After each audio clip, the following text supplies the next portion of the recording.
ಪರಮಾತ್ಮ, ಮಹಾಮಹಿಮನಾದ ನೀವು ಕುಲಹೀನರಾದ ನನ್ನನ್ನು ಇಷ್ಟೊಂದು ಆಧರಿಸಲು ಕಾರಣವೇನು ಪರಮಾತ್ಮ? ಕರ್ಣ, ಕುಲಹೀನರಲ್ಲಿ ಕಂಡುಬರುವ ಲಕ್ಷಣಗಳು ನಿನ್ನಲ್ಲಿರುವವು. ಸ್ವಲ್ಪ ಯೋಚಿಸಿ ನೋಡು. ಪರಮಾತ್ಮ, ನಾನೊಬ್ಬ ಸೂತನೆಂಬ ವಿಚಾರವು ಜಗತ್ತೇ ಮರೆಯುವಂತಿಲ್ಲವಲ್ಲ ದೇವ? ಕರ್ಣ,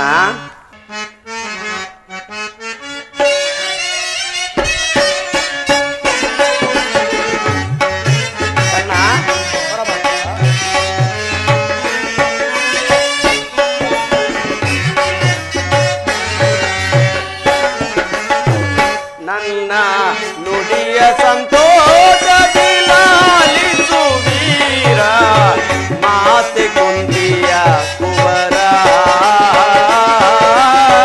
ಕುಂತಿ ಮಾತೆಯ ಕುವರ. ನನ್ನ ನುಡಿಯ ಸಂತೋಷದಿ ಲಾಲಿಸು ವೀರ, ಮಾತೆ ಕುಂತಿಯ ಕುವರ, ಕುವರ. ವೀರವರ ರವಿ ಕುವರ, ವೀರವರ ರವಿ ಕುವರ. ಪರಮಾತ್ಮ, ಹಾಗಾದರೆ ನನ್ನ ಜನ್ಮ ವೃತ್ತಾಂತವೂ ತಿಳಿದಿದೆ. ಹಾಗಾದರೆ ತಿಳಿಸಿದೇವಾ?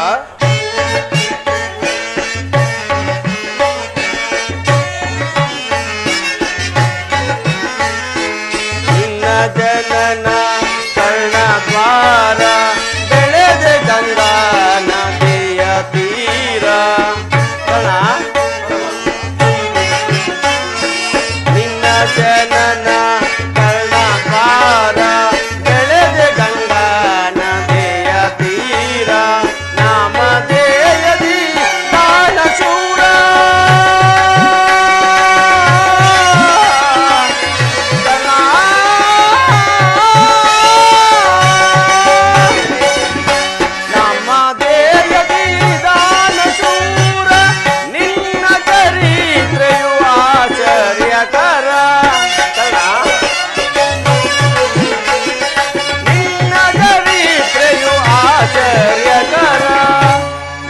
ಚರಿತ್ರೆಯು ಆಶ್ಚರ್ಯಕರ. ಪರಮಾತ್ಮ, ಹಾಗಾದರೆ ಇಲ್ಲಿ ಈ ಲೋಕದ ಜನರೆಲ್ಲರೂ ನನ್ನನ್ನು ಸೂತ ಹೀನನೆಂದು ಹೇಳಿಸಿದರಲ್ಲ, ಏಕೆ ಪರಮಾತ್ಮ? ಕರ್ಣ, ಸೂತನು ಅನಾಥನಲ್ಲವು, ಕರ್ಣ ಸುರಾಧೀಶ ನೀನು. ಕರ್ಣ,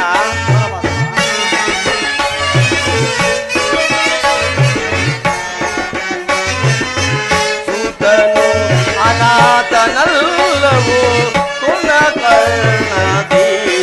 ನೀನು. ಪಾಂಡವರೊಳು ಸೇರಿಸುತ್ತದೆ ಬಾಳು ವಿಭಾರ, ನೀನು ಕ್ಷೇಮದಿ.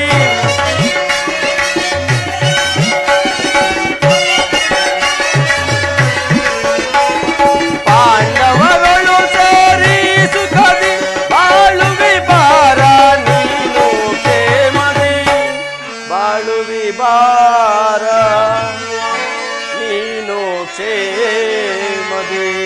ನನ್ನ ನುಡಿಯ ಸಂತೋಷದಿ ಲಾಲಿಸು ವೀರ, ಮಾತೆ ಕುಂತಿಯ ಕುವರ, ಕುಂತಿ ಮಾತೆಯ ಕುವರ. ವೀರವರ ರವಿ ಕುವರ, ವೀರವರ ರವಿ ಕುವರ.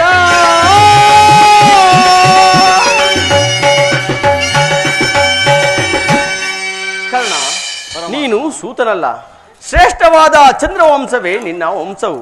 ಹಾ ಕುಂತಿದೇವಿ ನಿನ್ನ ತಾಯಿಯು. ಲೋಕವನ್ನು ಬೆಳಗುವ ಆ ಸೂರ್ಯಜನಕನೇ ನಿನ್ನ ಜನಕನು. ಲೋಕೈಕವಿರಾದ ಆ ಪಾಂಡವರು ನಿನ್ನ ಸಹೋದರರು. ಪರಮಾತ್ಮ, ತಾವು ಹೇಳುತ್ತಿರೋ ಮಾತು ಆಶ್ಚರ್ಯಕರವಾಗಿರುವುದಲ್ಲ. ಓಹೋ, ಮರೆತಿದ್ದನು. ಇದು ಯುದ್ಧ ಕಾಲ.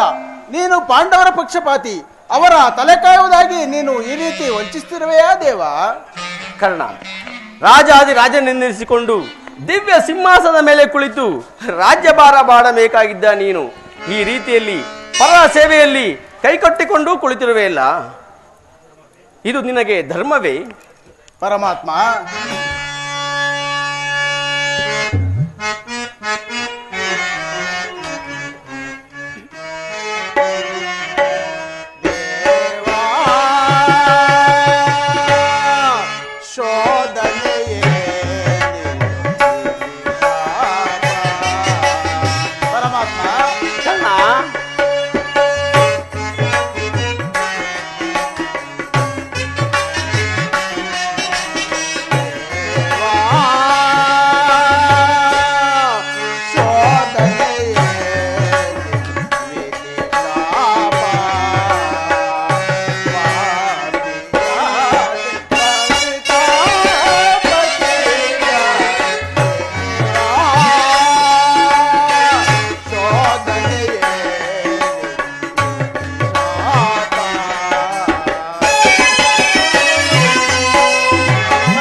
ಪರಮಾತ್ಮ, ಪಾಂಡವರು ನನ್ನ ಸಹೋದರಾಗಿದ್ದ ಪಕ್ಷದಲ್ಲಿ ಅವರೊಡನೆ ಯುದ್ಧ ಮಾಡಿದರೆ ರವರವಾದಿ ನರಕವು ನಂಬಿದ ಸ್ವಾಮಿಗೆ ದ್ರೋಹ ಮಾಡುವುದೆಂತು?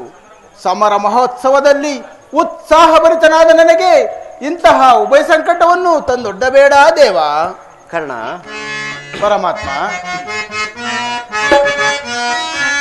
ಪಾಂಡುಕುವರರ ಸೇರುತ್ತ ನೀನು ಪಾಂಡುಕುವರರ ಸೇರುತ್ತ ನೀನು ದರೆಯನು ಪೊರೆಯೈ ಧರ್ಮದಿ ನಿರುತ ದರೆಯನು ಪೊರೆಯೈ ಧರ್ಮದಿ ನಿರುತ ಅನುಜರ ಸೇರೈ ಕರುಣವ ತೋರೈ ಅನುಜರ ಸೇರೈ ಕರುಣವ ತೋರೈ ನೀ ಬಾರೈ ಸುರಚಿರ ಚರಣರ ಶರದರ ಪೊರೆ ಮನೆ ಸುರಚಿರ ಶರಣರ ಶರದರ ಪೊರೆ ಮನೆ ಮಾತನು ಪ್ರೇಮದಿ ಲಾಲಿಸುವೀರ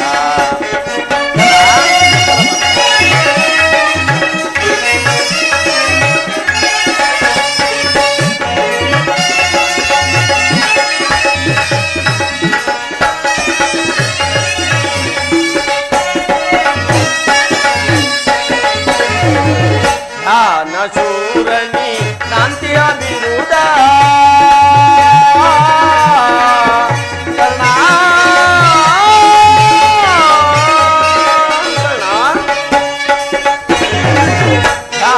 ಶೂರನಿ ಕ್ರಾಂತಿಯ ವಿರುದ್ಧ ಮರೆಸಿದ ನಿಜ ಒಳಗುಣಶೀಲ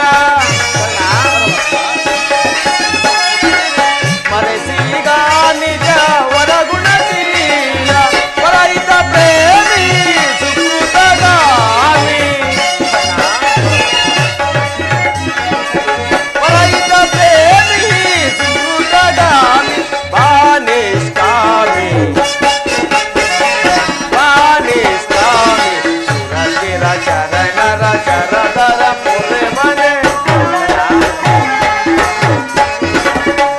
ಸುರಚಿರ ಶರಣರ ಶರದರ ಪೊರೆ ಮನೆ ಮಾತನು ಪ್ರೇಮದಿ ಲಾಲಿಸುವೀರ ಲಾಲಿಸುವೀರ ಲಾಲಿಸುವೀರ ಲಾಲಿಸುವೀರ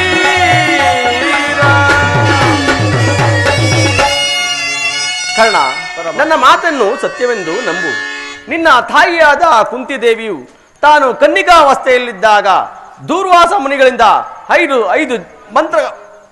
ಐದು ಮಂತ್ರಗಳ ಜಪವನ್ನು ಹೊಂದಿ ಅವುಗಳಲ್ಲಿ ಒಂದಾದ ಸೂರ್ಯ ಜಪವನ್ನು ಜಪಿಸಿದಾಗ ನೀನು ಜನಿಸಿದೆ. ಲೋಕಪವಾದಕ್ಕೆ ಎದುರಿದ್ದ ನಿನ್ನ ತಾಯಿಯು ನಿನ್ನನ್ನು ಗಂಗಾ ನದಿಯಲ್ಲಿ ತೇಲಿಬಿಟ್ಟಳು. ಆಗ ನೀನು ಸೂತರ ಕೈಗೆ ಸಿಕ್ಕಿದೆ. ಸೂತರು ನಿನ್ನನ್ನು ಚೆನ್ನಾಗಿ ಸಾಕಿ ಸಲುಹಿದರು. ಈಗಲೂ ನನ್ನ ಜೊತೆಯಲ್ಲಿ ಬಾ. ಪಾಂಡವರನ್ನು ಕೌರವರನ್ನು ನಿನ್ನ ಪಾದದ ಕೆಳಗೆ ಕೆಡಹಿ ಅವರಿಂದಲೂ ಸಾಮಂತ ರಾಜರಿಂದಲೂ ಓಲೈಸಿಕೊಂಡು ದಿವ್ಯ ಸಿಂಹಾಸನದ ಮೇಲೆ ಕುಳಿತು ರಾಜ್ಯಭಾರ ಮಾಡುವೆಯಂತೆ. ಪರಮಾತ್ಮ, ತಾವು ಹೇಳುತ್ತಿರೋ ಮಾತು ಸತ್ಯವಾಗಿದ್ದ ಪಕ್ಷದಲ್ಲಿ ಭೀಮಾರ್ಜುನರು ನನ್ನನ್ನು ನೋಡಿದಾಗಲೆಲ್ಲ ಸೂತ ನೀಚನೆಂದು ಹೀಯಾಳಿಸುತ್ತಿದ್ದರಲ್ಲ, ನಾನಿಂತವನೆಂಬ ವಿಚಾರವು ಅವರಿಗೆ ತಿಳಿಯದೇ ದೇವ? ತಿಳಿಯದು ಕರ್ಣ. ನಿನ್ನ ವಿಚಾರವು ನಿನ್ನ ತಾಯಿಯಾದ ಕುಂತಿದೇವಿಗಾಗಲಿ ನಿನ್ನ ಸಹೋದರಿಗಾಗಲಿ ತಿಳಿಯದು. ನಿನ್ನ ತಾಯಿಯು ನಿನ್ನನ್ನು ಕಂಡಾಗಲಿಲ್ಲ ದೇವ. ಆ ಕರ್ಣನಾರು ಆತನನ್ನು ನೋಡಿದರೆ ನನಗೆ ಮರುಕ ಉಂಟಾಗುವುದು ಎಂದು ಪದೇ ಪದೇ ನನ್ನನ್ನು ಕೇಳುತ್ತಿದ್ದಳು. ಈಗ ತಾನೇ ನಿನ್ನ ಜನ್ಮ ವೃತ್ತಾಂತವನ್ನು ನಿನ್ನ ತಾಯಿಯಾದ ಕುಂತಿದೇವಿಗೆ ತಿಳಿಸಿ ಬಂದಿರುವನು. ಆಕೆಯು ನಿನ್ನನ್ನು ನೋಡಲು ಬಹಳ ಸಂಭ್ರಮದಿಂದ ಆ ಗಂಗಾ ನದಿಯ ತೀರಕ್ಕೆ ಬರುವಳು. ಆಕೆಯ ಮನಸ್ಸನ್ನು ನೋಯಿಸಬೇಡ, ಸಂತೋಷಪಡಿಸು. ನಾನಿನ್ನು ಬರುವೆನು. ಪರಮಾತ್ಮ, ಆಗಬಹುದು. ಪರಮಾತ್ಮನು ಎಂದಿಗೂ ಅಸತ್ಯವನ್ನಾಡತಕ್ಕವನಲ್ಲ. ಲೋಕೈಕ ವೀರರಾದ ಪಾಂಡವರು ನನ್ನ ಸಹೋದರರೇ. ಧರ್ಮವೇ ತನ್ನ ಉಸಿರೆಂದು ನಂಬಿರುವ ಧರ್ಮರಾಯನು ನನ್ನ ಸಹೋದರನೇ. 1000 ಆನೆಗಳ ಬಲವುಳ್ಳ ರುದ್ರಾಂತ ಸಂಭೂತನಾದ ಭೀಮಸೇನನು ನನ್ನ ಸಹೋದರನೇ. ತೇಜೋಮಯಿ ಮೂರ್ತಿಗಳಾದ ನಕುಲ ಸಹದೇವರು ನನ್ನ ಸಹೋದರರೇ. ಪಾಂಡುರಾಜ, ಕುಂತಿದೇವಿ, ಮಾದ್ರಿದೇವಿಯರು ನನ್ನ ಜನನೇ ಜನಕರೇ. ಪರಶಿವನೊಡೆ ಹೋರಾಡಿ ಪಾಶುಪದಾಸ್ತ್ರವನ್ನು ಪಡೆದು ಯಾರಿಂದಲೂ ಯುದ್ಧಕ್ಕೆ ನಿಂತರೂ ಅಪಜಯವನ್ನೇ ಹೊಂದದ ಆ ನನ್ನ ಪರಮ ವೈರಿಯಾದ ಅರ್ಜುನನು ನನ್ನ ಸಹೋದರನೇ. ಅರ್ಜುನ, ನಿನ್ನನ್ನು ಕೊಲ್ಲುವುದಾಗಿ ನಾನು ಶಪಥಗೈದಿರಲಿಲ್ಲ. ನಿನ್ನ ಶಿರಸ್ಸು ಈ ಭೂಮಿಯ ಮೇಲೆ ಬಿದ್ದು ರಕ್ತದ ಮಡಿಲಲ್ಲಿ ಬಿದ್ದು ಹೊರಳಾಡುವುದನ್ನು ಈ ಪಾಪಿ ಕಣ್ಣುಗಳಿಂದ ನಾನು ಹೇಗೆ ತಾನೇ ನೋಡಲಿ? ಯಾವ ಪೂರ್ವದ ಪಾಪದ ಫಲವಾಗಿ ಸೂತನೆಂಬ ಅಪವಾದಕ್ಕೆ ಸಿಲುಕಿ ಚಿಕ್ಕದಾದ ದೇಹಕ್ಕೆ ಅಪಾರವಾದ ಬೆಂಕಿಯನ್ನು ತುಂಬಿಕೊಳ್ಳಲು ಸಾಧ್ಯವೇ? ಇದುವರೆಗೂ ಬಂಧು ಬಾಂಧವರು ಯಾರೆಂಬುದನ್ನು ವ್ಯಥೆಪಡುತ್ತಿದ್ದ ನನಗೆ ಇಂಥವರೇ ಎಂದು ತಿಳಿದ ಬಳಿಕ ಎಂತಹ ಉಭಯ ಸಂಕಟವೂ ಪ್ರಾಪ್ತವಾಯಿತು. ಅಯ್ಯೋ ಪಾಪಿ ಕರ್ಣ, ಈ ಪಾಂಡುಪುತ್ರನಾಗಿ ಜನಿಸಿ ಪಾಂಡವರನ್ನೇ ಕೊಲ್ಲಲು ಯತ್ನಿಸುತ್ತಿರುವೆಯ? ಇದೆಯೇ?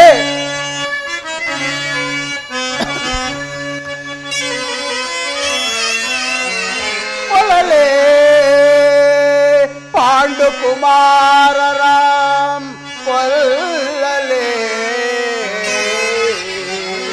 ಕೊಲದ ತೊರದೋ ಸಂಬಂಧಿರಂ ನಾಂ ಕೊಲ್ಲುವುದೇ, ಕೊಲದ ಬಿಟ್ಟೊಡೆ ಕೊಲದೆ ಬಿಟ್ಟೊಡೆ ಗೌರವೇಂದ್ರನು ಏ ದೊರೆಯೋಳ್ ಸುಖ ಸಂಪತ್ತಿನಿಂದ ಬಾಳ್ವನೇ, ಪಾರ್ಥನ ರುಂಡವಂ ತರೆದೋ ಪಾರ್ಥನ ರುಂಡವಂ ತರೆದೋ ಮತ್ತೋವಿಗೆ ಮಮ ಸ್ವಾಮಿಗೆ ಆನಂದವಂ ಸಲ್ಲಿಸಕ ಪಾರ್ಥನ ಘೋರ ಶಿರಕೆನ ತುತ್ತಾಗಲೇ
ವಾಸುದೇವ, ನಿನ್ನ ಹೊರತಾಗಿ ನನಗೆ ಬೇರೆ ಗತಿ ಯಾರು?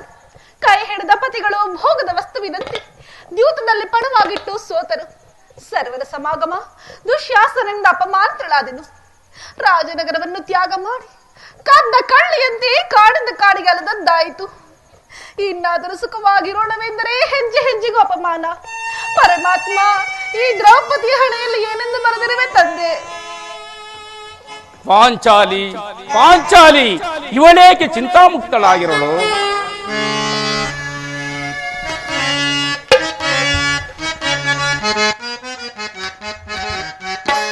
ಕಾದೆ ಸಾದೆ ವರ ಬೀರಲಾಗಿ ವರ ಪಟ್ಟಿಯಾಗಿ ಪಾಂಚಾಲಿ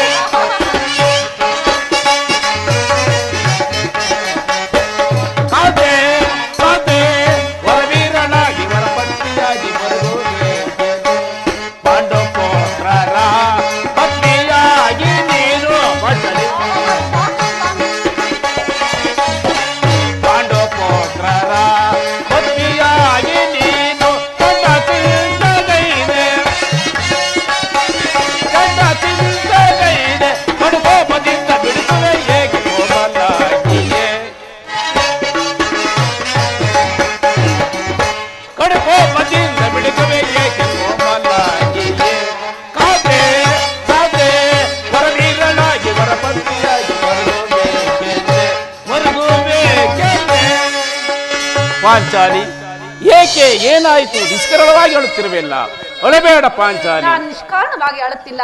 ಈ ನನ್ನ ಅಳುವಿಗೆ ಒಂದಲ್ಲ 10 ಕಾರಣಗಳಿದವು. ನೀವು ಎಷ್ಟೇ ಆದರೂ ಪುರುಷರು. ನಿಮಗೆ ಯಾರಾದರೂ ದುರ್ವಾಕ್ಯಗಳನ್ನಾಡಿದರೆ ನೀವೇ ಅವರಿಗೆ ಪ್ರತಿಕಾರ ಮಾಡುವಿರಿ. ಆದರೆ ಸ್ತ್ರೀಯರ ವಿಚಾರ ಹಾಗಲ್ಲ. ಅವರು ಅನ್ನ ವಸ್ತ್ರಗಳಿಗಾಗಿ ಅನ್ಯರನ್ನೇ ಆಶ್ರಯಿಸಬೇಕು. ಅವಳ ಆತ್ಮ ಗೌರವವನ್ನು ರಕ್ಷಿಸಿಕೊಳ್ಳಲು ಅವಳಿಗೆ ಪರರ ಆಶ್ರಯ ಬೇಕೇ ಬೇಕು. ಪರಮಾತ್ಮ ಇಂತಹ ಪರಾಧೀನ ಸ್ತ್ರೀ ಜಾತಿಯನ್ನು ಏತಕ್ಕಾಗಿ ಸೃಷ್ಟಿಸಿದೆ ತಂದೆ?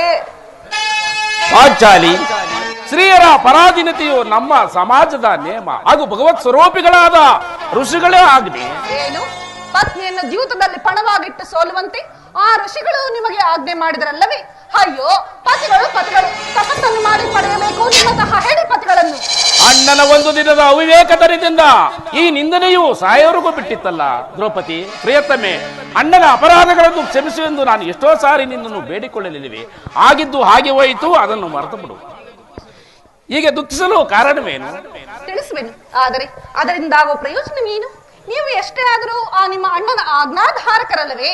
ಅದು ಇಂದಿನ ಮಾತು. ಈಗ ನಾನು ಯಾರ ಆಜ್ಞಾಧಾರಕನಲ್ಲ. ಹಾಗಾದ್ರೆ ತಿಳಿಸುವೆನು ಸ್ವಾಮಿ. ಈ ದಿನ ಹಸ್ತಿನಾಂಬೆಯ ದೇವಿಯ ದರ್ಶನಕ್ಕಾಗಿ ಹೋಗಿದ್ದೇನೆ. ಅಲ್ಲಿಗೆ ಆ ದುರ್ಯೋಧನನ ಪತ್ನಿಯಾದ ಭಾನುಮತಿಯು ಬಂದಿದ್ದಳು. ಅವಳು ನನ್ನನ್ನು ನೋಡಿ ಇನ್ನೇನು ಸಂಧಿಯಾಗುವುದು, ಈಗಲಾದರೂ ನನ್ನ ಬೆಚ್ಚದ ಮುಡಿಯನ್ನು ಕಟ್ಟುವೆಯಷ್ಟೇ ಎಂದು ಕೇಕೆ ಹಾಕಿ ನಕ್ಕಳು ಪ್ರಭು. ಏನು? ದುರ್ಯೋಧನನ ಒಡನೆ ಪುನಃ ಸಂಧಿಗೆ ಪ್ರಯತ್ನ? ಹಾಗಾದರೆ ನನ್ನ ಸಂದೇಶವು ನಿಜವಾಯಿತು. ಗೋಪಿಕಾಂಜನೇಯರ ವಿಲಾಸ ವಿಭ್ರಮಣೆಯಲ್ಲಿ ಮಗ್ನನಾದ ಯದುಪತಿಯು ಯುದ್ಧವನ್ನು ಮರೆಯುವುದು ಸಹಜ. ಅರ್ಜುನನು ದ್ವಾರಕ್ಕಿಂದ ಹಿಂದಿರುಗಿದಾಗಲೇ ಈಗ ಆಗಬಹುದು ಎಂದು ಭಾವಿಸಿದ್ದೆ. ಅದರಲ್ಲಿ ಪಾಂಚಾಲಿ, ಆ ಭಾನುಮತಿಗೆ ಏನೊಂದು ಉತ್ತರವನ್ನು ಕೊಟ್ಟೆ? ಪ್ರಶ್ನೆಗೆ ಸರಿಯಾದ ಉತ್ತರವನ್ನೇ ಕೊಟ್ಟೆ. ಏನೆಂದು?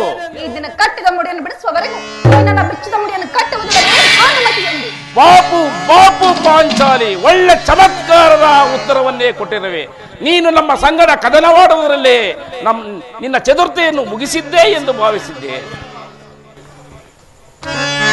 ಪ್ರಾಣೇಶ್ವರ, ನೆನಪಿದೆಯೇ? ಹಿಂದೆ ಒಂದು ದಿನ ಈ ನನ್ನ ಬಿಚ್ಚಿದ ಕೇಶರಾಶಿಯನ್ನು ನೋಡಿ ಇದೇನು ಕುರುಕುಲವೇ, ಕಾಳರಾತ್ರಿ ಎಂದು ಇನ್ನು ಏನೇನೋ ಹೇಳಿದಿರಿ. ನೆನಪಿದೆಯೇ ಸ್ವಾಮಿ? ಪುನಃ ನನ್ನ ಬಾಯಿಂದ ಪ್ರತಿಜ್ಞೆಯನ್ನು ಕೇಳಲು ಅಪೇಕ್ಷಿಸಿರುವ ಪಾಂಚಾಲಿ, ಮಾಡಿದ ಪ್ರತಿಜ್ಞೆಯನ್ನು ಮರೆಯುವಂತಹ ಏಡಿಯಲ್ಲ ಈ ಭೀಮ ಸೈನ್ಯ. ಆಹಾ, ಹೇಳುವುದು ಮಾತ್ರವಲ್ಲ ಸ್ವಾಮಿ, ಹೇಳಿದಂತೆಯೇ ಮಾಡಬೇಕೆಂಬುದು ನನ್ನ ಇಚ್ಛೆ. ನೀವು ಎಷ್ಟೇ ಆದರೂ ನಿಮ್ಮ ಅಣ್ಣನ ಆಜ್ಞಾಧಾರಕರಲ್ಲವೇ? ನನ್ನಲ್ಲಿ ಕೆರಳಿಸಬೇಡ ಪಾಂಚಾಲಿ.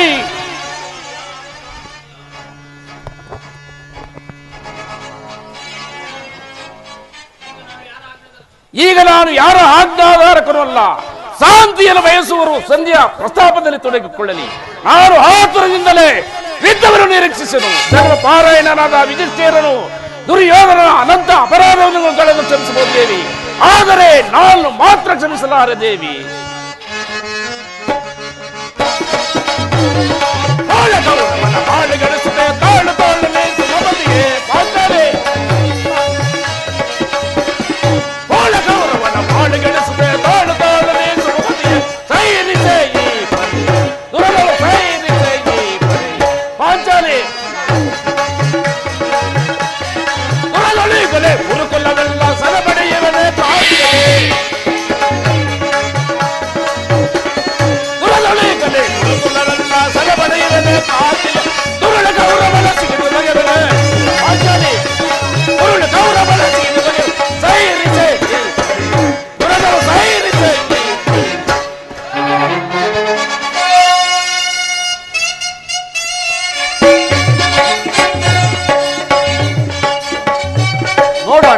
ಆಗಲೇ ಭೀಮನು ಸಂಧಿಯ ಪ್ರಸ್ತಾಪವನ್ನು ತಿಳಿದು ಕೆಳದ ಸಿಂಹದಂತೆ ವಿಜೃಂಭಿಸುತ್ತಿದ್ದಾನೆ.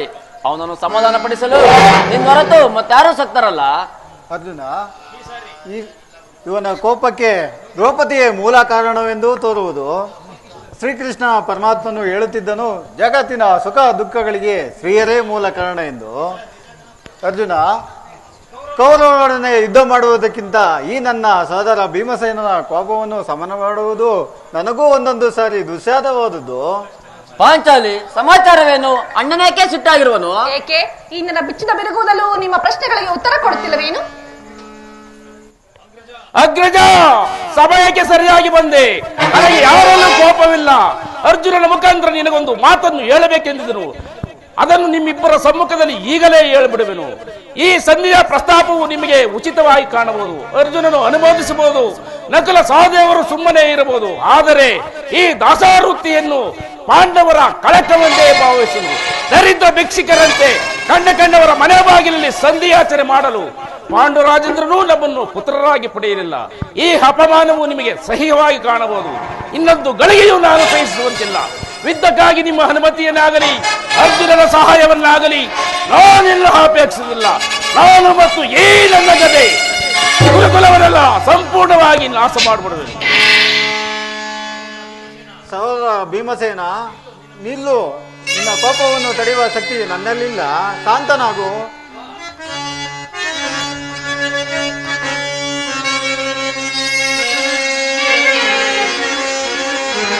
ಭೀಮಸೇನ, ಮುನಿಸೇತಕ್ಕೆ ನಿನಗೀ ಪರಿ ಗಣಗುಣ ಭೀಮಸೇನ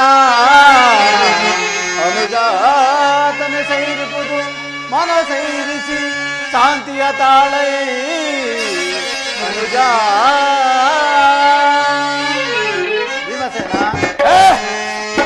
ಏತರ ನೆರತೆ ಪ್ರೀತಿ ಸಹೋದರ ಆತುವರಿ ಫಲವೇ ನಿಯೋದೈ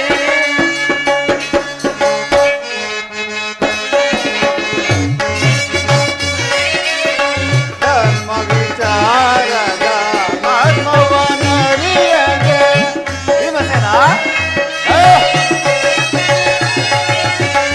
ಧರ್ಮ ವಿಚಾರದ ಮರ್ಮವನರಿಯಗೆ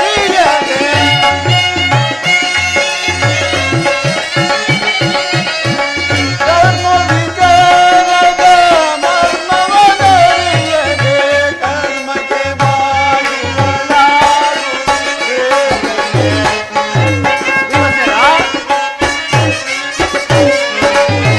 ಕರ್ಮಕ್ಕೆ ಬಾಗಿಗಳಾಗುವಿದೆ ಏತರ ನೆಗತೆ ಫಲವೇ ನಿಹುದೈ. ಶಾಂತನಾಗು ಸಹೋದರ. ಕೋಪ ಮಾಡಬೇಡವಣ್ಣ. ಧರ್ಮರಾಜನೋ ನಮ್ಮೆಲ್ಲರಿಗೂ ಹಿರಿಯನು. ಆತನ ಇಷ್ಟಕ್ಕೆ ವಿರುದ್ಧವಾಗಿ ಯುದ್ಧವನ್ನು ಪ್ರಾರಂಭಿಸುವುದು ನಮಗೂ ಅನುಚಿತ. ಪಾಂಚಾಲಿ, ಸ್ವಾಮಿ,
ಕ್ಷತ್ರಿಯ ಧರ್ಮವೇ ಮರೆಯುವುದು ನಿಮ್ಮಗಳಿಗೆ ಉಚಿತವಲ್ಲವೇ? ಯುದ್ಧದಂತೆ ಶಾಂತಿ ರಕ್ಷಣೆಯು ಕ್ಷತ್ರಿಯರ ಕರ್ತವ್ಯ. ಪಾಂಚಾಲಿ, ನಾವು ಅಭಿಮಾನಕ್ಕೆ ಹೆಸರಾಗಿ ಯುದ್ಧವನ್ನು ಪ್ರಾರಂಭಿಸಿದರೆ ನಮ್ಮ ವಿಚಾರಕ್ಕಾಗಿ ನಾವು ಮುಂದೆ ದುಃಖಿಸಬೇಕಾಗುವುದು. ಅದಕ್ಕಾಗಿ ಸಂಧಿಗಾಗಿ ಸರ್ವ ಪ್ರಯತ್ನಗಳನ್ನು ಮಾಡುತ್ತಿರುವೆನು. ರಾಜೇಂದ್ರ, ಹಿಂದೆ ಧೌಮ್ಯನನ್ನು ಸಂಧಿಗಾಗಿ ಕಳಿಸಿ ನಾನು ಅಪಮಾನಗಳನ್ನು ಹೊಂದಿದಿರಿ.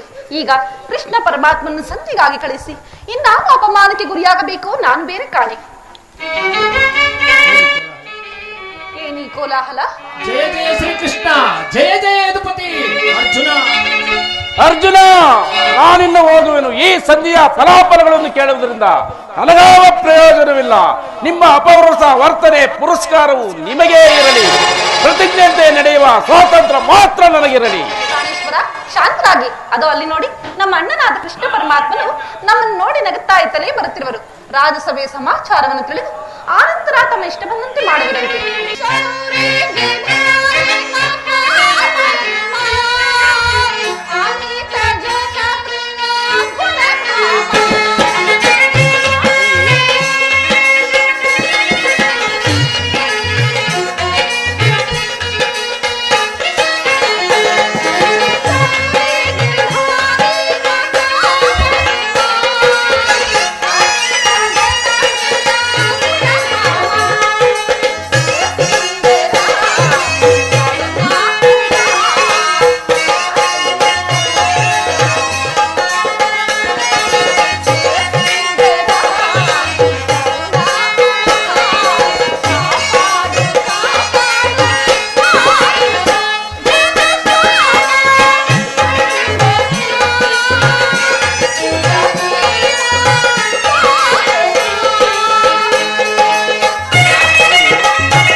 ಪಾಂಡುಪುತ್ರರ ಪ್ರಾಣಭಗಳನ್ನು ಸ್ವೀಕರಿಸಿದ ಧರ್ಮಂದನ, ವಿಜಯಶಾಲಿಯಾಗು.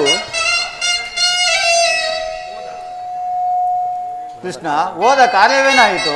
ಹೋದವನಾರು ಕೃಷ್ಣನಲ್ಲವೇ? ಅಂದರೆ ಎಲ್ಲವೂ ಸಮರ್ಪವಾಗಿಯೇ ನಡೆಯಿತು. ಭೀಷ್ಮಾದಿಗಳು ನನ್ನನ್ನು ಬಹುವಾಗಿ ಸನ್ಮಾನಿಸಿದರು.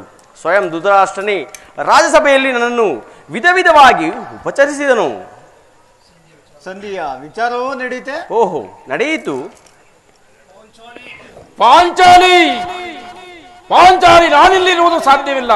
ಅವರ ಇಚ್ಛೆಯಂತೆ ಅವರ ನಡೆಯಲಿ, ನನಗೆ ತೋಚಿದ್ದನ್ನು ನಾನು ಮಾಡುವೆನು. ಪ್ರಾಣೇಶ್ವರ, ಶಾಂತರಾಗಿ ನಮ್ಮ ಅಣ್ಣನ ಮಾತುಗಳು ಮುಗಿಯಲಿ. ನಿಮ್ಮ ಅಣ್ಣನ ಮಾತು ಮುಗಿಯುವುದರಲ್ಲಿ ನನ್ನ ತಾಳ್ಮೆಯು ಮುಗಿದು ಹೋಗುವುದು. ಯದುಪತಿ, ಸಭೆಯಲ್ಲಿ ಏನೇನೋ ನಡೀತು? ನಾವು ನಿರೀಕ್ಷೆಯಂತೆಯೇ ಎಲ್ಲವೂ ತಕ್ಕ ರೀತಿಯಲ್ಲಿ ನಡೆಯಿತು. ನಾನಿನ್ನ ತಡೆಯಲಾರ ರುಕ್ಮಿಣಿಪತಿ, ಈ ಸಮಸ್ಯೆ ಮಾತುಗಳು ನನಗೆ ಬೇಡ. ಅಗ್ರಜನ ಅಪೇಕ್ಷೆಯಂತೆ 5 ಗ್ರಾಮಗಳಿಗೆ ಸದ್ಯ ಐತೆ. ಓ ಆಯಿತು, ನಾನು ಹೋಗಿದ್ದು ಅದಕ್ಕಾಗಿ ಅಲ್ವೇ ಭೀಮಸೇನ? ಕೃಷ್ಣ, ಈಗ ತಿಳಿಯಿತು ನಿನ್ನ ಅಭಿಮತ. ಅಜ್ಞಾತವಾಸದ ನೆಪದಿಂದ ಅರ್ಜುನನಿಗೆ ಬಳೆಯನ್ನು ತೋರಿಸಿದೆ. ಈ ಸಂಧಿಯ ಹೆಸರಿನಲ್ಲಿ ನಮಗೆಲ್ಲರಿಗೂ ಸೀರೆಯನ್ನು ಉಡಿಸಲು ಅನಿಸುತ್ತದೆ. ಯಾದವ ಅಗ್ರಣಿ, ಈ ಪಾಂಡುಪುತ್ರರ ಮೇಲೆ ನಿನಗೇಕೆ ಇಷ್ಟೊಂದು ಆಕ್ರೋಶ? ಭೀಮಸೇನ, ನಿನಗಿಷ್ಟೊಂದು ಅಸಹನೆ ಏಕೆ? ಸ್ವಲ್ಪ ಸಾವಧಾನದಿಂದ ನನ್ನ ಮಾತನ್ನು ಕೇಳು. ನಿನಗೊಪ್ಪುವ ಒಂದು ವಿಚಾರವಿದೆ. ಈ ಸ್ವಾಭಿಮಾನ ಶೂನ್ಯವಾದ ಸಂದೇಶದೊಡನೆ ಈ ಚಂಡ ಭೀಮನಿಗೆ ಎಂತಹ ಸಂಬಂಧ ಇರುವುದು? ನಿಕಟವಾದ ಸಂಬಂಧವಿರುವುದು. ಕೃಷ್ಣ, ಮುಂದೇನಾಯಿತು? ರಾಜಸಭೆಯಲ್ಲಿ ನಿಮ್ಮ ಸಂದೇಶವನ್ನು ತಿಳಿಸಿದೆನು. ಅವರೆಲ್ಲರೂ ಒಪ್ಪಿದರು. ಯಾರು ಯಾರು ಒಪ್ಪಿದರು? ಭೀಷ್ಮ, ದ್ರೋಣ ಮುಂತಾದವರು. ಆಹಾ, ಆ ದುರ್ಯೋಧನ ಆತನೂ ಸಹ. ಇನ್ನು ನನಗೆ ಕೆಲಸವಿಲ್ಲ. ಈ ದೂರವಾರ್ತೆಯನ್ನು ಕೇಳಬೇಕೆಂದು ನಿಮ್ಮ ಇಚ್ಛೆಯಾಗಿತ್ತು. ಅದನ್ನು ಸಾಧಿಸಿದೆ ಕೃಷ್ಣ, ಚೆನ್ನಾಗಿ ಸಾಧಿಸಿದೆ. ಸೋದರರೇ, ನಿಮ್ಮ ಅಪೌರುಷ ಫಲವನ್ನು ನೀವೇ ಭಜಿಸಿರಿ. ಈ ಭೀಮನು ಯಾವ ಭಾಗವನ್ನು ಅಪೇಕ್ಷಿಸಿಲ್ಲ. ಯಾಜ್ಞಸೇನೆ,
ನೀನು ನಿರಾಶರಾಗಬೇಡ. ಈ ಭೀಮನ ಬದುಕಿದ್ದರೆ ನಿನ್ನ ಸೇಡನ್ನು ತೀರಿಸುವನು. ಭೀಮಸೇನ, ನಿಲ್ಲಯ್ಯ, ನೀನು ನಿಜವಾಗಿಯೂ ಹಿಡಿಂಬಾಪತಿಯೇ ಸರಿ. ನಿನಗಿಷ್ಟೊಂದು ಕೋಪವಿಲ್ಲದಿದ್ದರೆ ಆ ರಕ್ಕಸೆಯನ್ನು ಆಳುವುದು ಹೇಗೆ ಸಾಧ್ಯ? ಸ್ವಲ್ಪ ಸಾವಧಾನದಿಂದ ನನ್ನ ಮಾತನ್ನು ಕೇಳು. ಈ ಸಂಧಿಯ ಸುದ್ದಿಯು ನನಗೆ ಒಪ್ಪದು. ನಿನಗೊಪ್ಪುವ ಒಂದು ವಿಚಾರವಿದೆ. ಆ ದುರ್ಯೋಧನನು ನಿನಗೊಂದು ಸಂದೇಶವನ್ನು ಕಳಿಸಿರುವನು. ಏನು? ದುರ್ಯೋಧನನ ಸಂದೇಶ? ಹಾಗಾದರೆ ಅದರ ಉದ್ದೇಶವು ಸಂಧಿ ಆಗಿಲ್ಲ ಕೃಷ್ಣ. ಏಳು ಏನೋ ಸಂದೇಶ. ಅದನ್ನು ಕೇಳುವ ಇಚ್ಛೆ ಇದ್ದರೆ ನೀನು ನನ್ನ ಪಾರ್ಶ್ವದಲ್ಲಿ ಕುಳಿತುಕೊಳ್ಳಬೇಕು. ಇಲ್ಲ, ನಿಂತಿದ್ದಲೇ ಹೇಳ್ಬಿಡು. ನೀನು ಕುಳಿತುಕೊಳ್ಳದ ಹೊರತು ನಾನು ಹೇಳುವುದಿಲ್ಲವಷ್ಟೇ. ಈಗ ಪರಿಹಾಸವೇಕೆ ಕೃಷ್ಣ? ಇದು ಪರಿಹಾಸ್ಯವಲ್ಲ ಭೀಮಸೇನ. ನಿನ್ನನ್ನು ಕಂಡರೆ ನನಗೆ ಅಷ್ಟೊಂದು ಭಯವಾಗುವುದು. ನಿನ್ನ ಗದೆಯನ್ನು ಸ್ವಲ್ಪ ದೂರವಾಗಿಡು. ನನ್ನ ಪಾರ್ಶ್ವದಲ್ಲಿ ಕುಳಿತುಕೋ. ಆಗ ನಿನಗೆ ಆ ಪ್ರಿಯವಾದ ಸಂದೇಶವನ್ನು ತಿಳಿಸುವೆನು. ಇದು ನಿನ್ನ ಅಪೇಕ್ಷೆಯಂತೆ ಕುಳಿತುಕೊಳ್ಳುವನು. ಈಗಲಾದರೂ ಹೇಳು ಕೃಷ್ಣ, ಏನ ಸಂದೇಶ? ಈಗ ನೀನು ನನ್ನ ಬಂದಿ. ಹಾಗಾದರೆ ನೀನು ನನ್ನ ಬಂದಿ. ಕ್ಷಣಕಾಲ ಮಾತ್ರ ಕೃಷ್ಣ. ಆಗಲಿ, ನಿನ್ನ ಗದೆಯನ್ನು ಸ್ವಲ್ಪ ಕೊಡು. ಅರ್ಜುನ, ಸ್ವಲ್ಪ ಈ ಗದೆಯನ್ನು ಹಿಡಿದುಕೋ. ಯಾಜ್ಞಸೇನಿ, ಸಮೀಪಕ್ಕೆ ಬಾ. ನಾನು ಹೇಳಿದಂತೆ ಮಾಡಬೇಕು, ಕಂಡೆಯ? ಅಣ್ಣ, ನಿನ್ನ ಮಾತನ್ನು ನಾನು ಎಂದಾದರೂ ಮೀರಿರುವೆನೆ? ತಂಗಿ, ತೆಗೆದುಕೋ ಈ ಹಗ್ಗವನ್ನು. ಇದು ನನಗೊಂದು ಕಡೆ ಪುರಸ್ಕಾರವ ರೂಪವಾಗಿ ದೊರೆಯಿತು. ಇದರಿಂದ ನಿನ್ನ ಪತಿಯ ಕರಗಳನ್ನು ಬಂಧಿಸು. ಅಣ್ಣ, ಇದೇನು ಪರಿಹಾಸ್ಯವಿ? ಇದು ಪರಿಹಾಸ್ಯವಲ್ಲ ತಂಗಿ. ಶತ್ರುಗಳ ಎಡೆಮುರಿಯನ್ನು ಬಿಡಿಸುವುದರಲ್ಲಿ ಮಹಾಪಂಡಿತೆಯಂತೆ. ಹಾಗೆಯೇ ನಿನ್ನ ಪತಿಯ ಕರಗಳನ್ನು ಬಂಧಿಸಲು ಬರುವುದೋ ಇಲ್ಲವೋ ಎಂದು ನೋಡೋಣ. ಪಾಂಚಾಲಿ, ಕೃಷ್ಣನೇಳರಂತೆಲ್ಲ ಕರಗಳನ್ನು ಬಂಧಿಸು.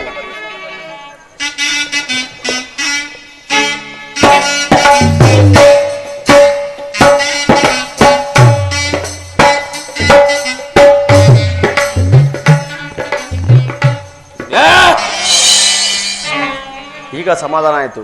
ಈಗ ಕೇಳಿರಿ ಎಲ್ಲರೂ, ಭೀಮನನ್ನು ಬಂಧಿಸಿರುವ ಈ ಹಗ್ಗವು ಹಿಂದಿನ ರಾಜ್ಯಸಭೆಯಲ್ಲಿ ನನ್ನ ಅಂಗಾಂಗಗಳನ್ನು ಬಂಧಿಸಲು ಆಗಿತ್ತು. ಮಾಡಿದವರು ಏನು ಕೇಳಿದೆ ಕೃಷ್ಣ? ಈ ಹಗ್ಗದಿಂದ ನಿನ್ನನ್ನು ಬಂಧಿಸಲ್ಪಟ್ಟವರೇ. ಪಾಂಚಾಲಿ, ಆ ದುರ್ಯೋಧನ ದುರಾಭಿಮಾನವು ಶಿಖರವನ್ನು ಮುಟ್ಟಿತು. ಯಾರಿಗೆ ಈ ರೀತಿ ಅಪಮಾನಗೊಳಿಸಿದರು ಕೃಷ್ಣ? ಮತ್ತಿನ್ನಾರು, ದುರಾಚಾರಿಯಾದ ದುರ್ಯೋಧನನು ಆಜ್ಞೆ ಮಾಡಿದನು. ಆತನ ತಮ್ಮ ದುರಹಂಕಾರಿಯಾದ ಆತ ತಮ್ಮ ಇಂತಹ ಕೃತ್ಯವನ್ನು ಎಸೆದನು. ಅವರಿಗಲ್ಲದೆ ಮತ್ತಿನ್ನಾರಿಗೆ ಸಾಧ್ಯ? ಪಾಂಚಾಲಿ, ಈ ನನ್ನ ಕರಗಳನ್ನು ಬಿಚ್ಚು.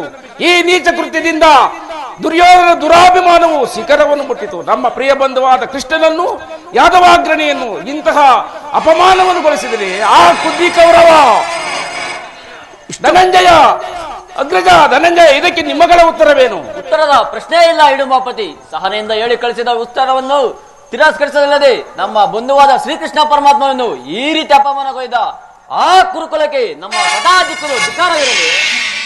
ಇಷ್ಟು ಮಾತ್ರವಲ್ಲ, ದುರ್ಯೋಧನನು ಸಂಧಾನಕ್ಕೆ ಕೊಟ್ಟ ಉತ್ತರವನ್ನು ಕೇಳಿ.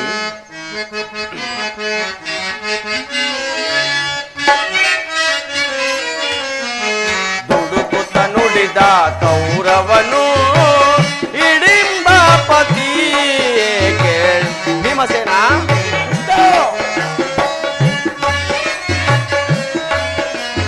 ದುಡುಕುತ್ತ ನುಡಿದ ಕೌರವನು ಹಿಡಿಂಬಾಪತಿ ಕಡೆಗೂ ಯುದ್ಧವಾಗೈವೆ ಕೊಡೆ ನಾನು ರಾಜ್ಯ. ಭೀಮಸೇನ,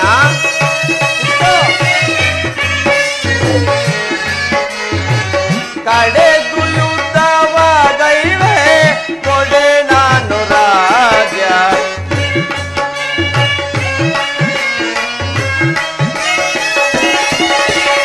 ಐವರಿಗೈದು ಗ್ರಾಮವ ಕೊಡೆನು, ಭೀಮನಿಗೊಂದು ಊರನ್ನು ಬಿಡೆನು.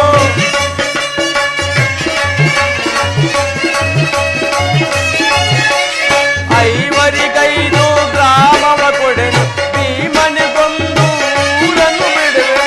ಕೊಡುವೆನು ರಾಜವ ನಾನು ಮಡಿದಾಗ ಎಂದ.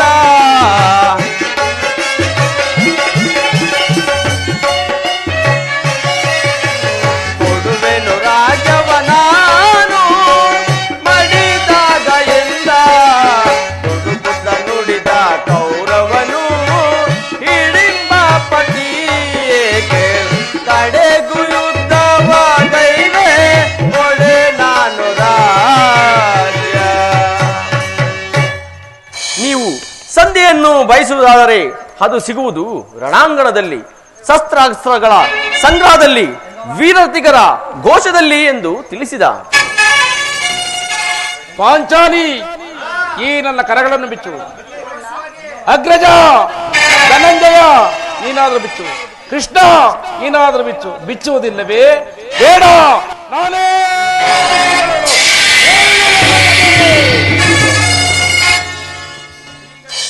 ಈಗ ಕೇಳಿ ನನ್ನ ಪ್ರತಿಜ್ಞೆಯನ್ನು.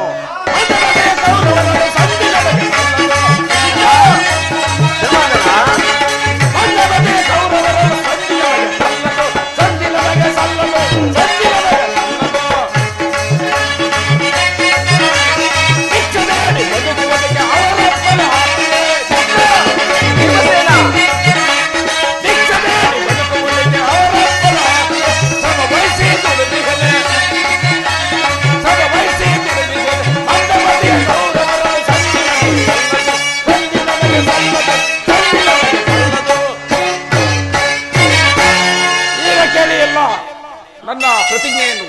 ನಾನು ವಾಯುದೇವರ ಅಂಶದಿಂದ ಜನಿಸಿದ್ದು ನಿಜವಾದರೆ ವೀರ ಮಾತೆಯ ಕುಂತಿದೇವೆಯ ಸ್ತನ್ಯಪಾನ ಮಾಡಿದ ಸತ್ಯವಾದರೆ ನಾಳಿನ ಯುದ್ಧದಲ್ಲಿ ಕೌರವರ 99 ಮಂದಿ ಸಹೋದರನ್ನು ಸಂಪೂರ್ಣವಾಗಿ ನಾಶ ಮಾಡಬಹುದು. ದುಶ್ಯಾಸನ ವಾಕ್ಷಸ್ಥಳವನ್ನು ಬಗಲು ಆತನ ಗುಡ್ಡಿಗೆ ಬಿಸಿ ರಕ್ತದಿಂದ ಮಡದಿ ಪಾಂಚಾಲಿಯ ಬಿರುಮಣಿಯನ್ನು ಕಟ್ಟಿಸಿದ. ಅದಾದ ನಂತರ ದರ್ಪಿದ ದುರ್ಯೋಧನ ತೊಡೆಯನ್ನು ಈಗಲಾದಂಡದಿಂದ ಹೊಡೆದು ಆತನ ರಾಜ್ಯ ಕಿರೀಟವನ್ನು ನನ್ನ ಎಡಗಾಲಿಂದ ಪುಡಿ ಪುಡಿ ಮಾಡದ ಹೋದರೆ ನನಗೆ ಅತಿ ಭಯಂಕರವಾದ ನರಕವೇ ಪ್ರಾಪ್ತಿಯಾಗಲಿ. ಇದಕ್ಕೆ ನಿನ್ನ ಪಾದವೇ ಸಾಕ್ಷಿ.